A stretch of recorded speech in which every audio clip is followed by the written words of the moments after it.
And I think the biggest compliment I could give John is he was the best team player I've ever seen. Put everyone else first.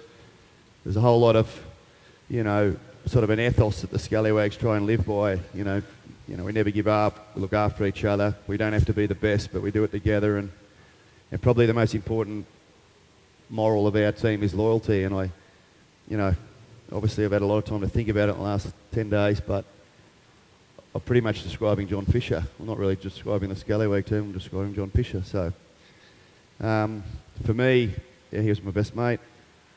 And Sunday's going to be a little bit weird.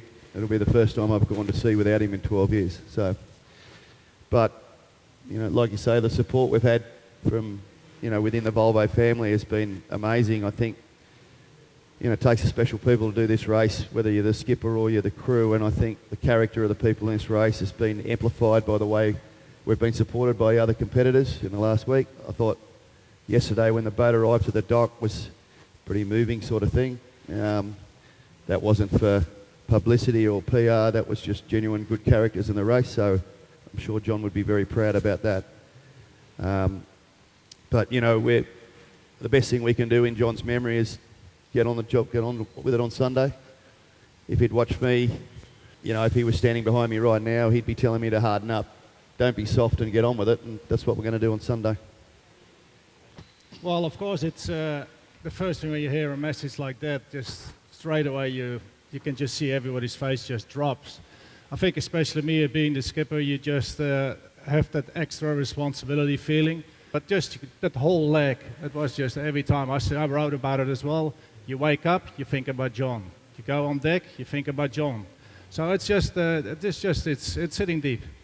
We've seen just that it doesn't pay off to start late. I think that's one of these things. You can have the best sailor in the world, the best sailors in the world, all winning type of guys. But it just takes a long time before actually everything comes to the top. Of course, we're looking up. There's still quite a few points to be grabbed, and like what I said, we just looking to the top of the table. No, I don't think it's going to change. Of course, we are a bit more pressure now because we have never been in such a good position, but it's only 1 point to Mapfre, and as you have seen, the general level of the fleet is very even now, and each place is difficult, each point is difficult, and no, it's going to be difficult until the end, and it's still four legs, one double scoring leg, so it's far from finish, and I know that, so we are just going to take leg by leg and try to do our best, and let's see. It's been a very frustrating, situation for us, these last three legs. A lot of that frustration comes from the fact that when we do sail, we sail really well. We just haven't had the opportunity to potentially sail enough. But I think the fact that we're even here today in a position to sail the import race is a testament to, the hard work of our short team, our sponsors, the Volvo Ocean Race, and a great example of perseverance and resilience. And, we're going to come out fighting today and fight really hard for a good position into Newport.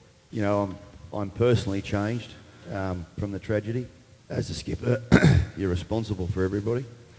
So, I've lost a crew member, I've lost my best mate, and to say I feel responsible is an understatement. That's something I just got to live with for the rest of my life. From a safety point of view, no, I think, we have some of the highest, probably the highest safety of anything. We've got the best sailors in the world.